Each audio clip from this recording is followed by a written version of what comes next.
Seperti apa sih Bu potensi dari varian ini masuk ke tanah air begitu di tengah pengetatan yang sudah dilakukan oleh pemerintah?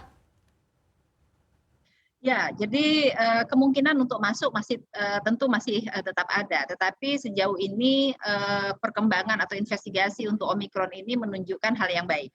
Bahwa semua negara sudah mempersiapkan apa namanya masing-masing negara ya untuk bisa menangkal atau melakukan cegah tangkal. Memang masuk ke beberapa negara, tetapi kalau langsung dilakukan containment maka itu diharapkan tidak menyebar lebih luas sehingga menyebabkan kondisi seperti Delta kemarin. Serangan Delta itu memberikan pembelajaran cukup baik pada semua negara bahwa kita tidak ingin kemudian varian-varian of concern itu membuat sistem pelayanan kesehatan di setiap negara menjadi lumpuh. Karena itu sebelum itu semua terjadi, semua negara sudah membuat desain agar penyebaran itu bisa dicegah.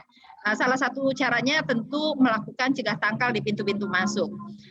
Apakah di Indonesia saat ini sudah masuk Omikron karena di negara-negara sekitar kita itu sudah ada. Nah, ini yang menjadi kekhawatiran kita. Kita selalu terlambat dalam mendeteksi. Contohnya kasus pertama COVID-19 itu cukup lama kita mampu deteksi, sementara negara-negara di sekitar kita itu sudah bisa mendapatkan penderita COVID-19. Karena itu kita tidak ingin ke depan Omikron ini didapatkan setelah dia ada di komunitas. Kita terus mendorong agar whole genome sequencing itu dilakukan dengan lebih masif supaya didapatkan kondisi yang sebenarnya apakah benar Omikron ini belum masuk ke Indonesia. Tapi statement pemerintah sampai hari ini belum ditemukan varian of concern tersebut di Indonesia, baik di pintu masuk maupun di komunitas. Oke, ini menarik ya Ibu Mas Dalena, tadi Ibu katakan begitu ya bahwa memang tampaknya pemerintah kita seringkali lambat dalam mengidentifikasi kasus begitu dan tiba-tiba di sini juga PPKM level 3 ini juga dibatalkan dan di sini juga ada potensi ya bahwa nantinya ke depannya juga akan ada mobilitas masyarakat yang semakin meningkat. Nah, kemudian dari para pelaku usaha sendiri, dari PHRI sendiri seperti apa sih Pak Sutrisno langkah-langkah yang dilakukan begitu ya untuk mencegah penularan dan khususnya jika sudah ada Omikron sebetulnya di dalam negeri?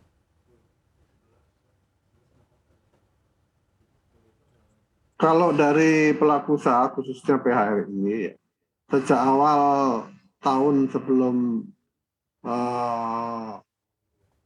COVID itu meluas, tahun lalu ya Maret itu kita sudah bikin protokol kesehatan sendiri ya sebelum ada dari pemerintah. Dan itu terus kita lakukan secara disiplin ya. Jadi semua hotel saya kira mentaati protokol kesehatan dan seluruh karyawan hotel itu sudah vaksin.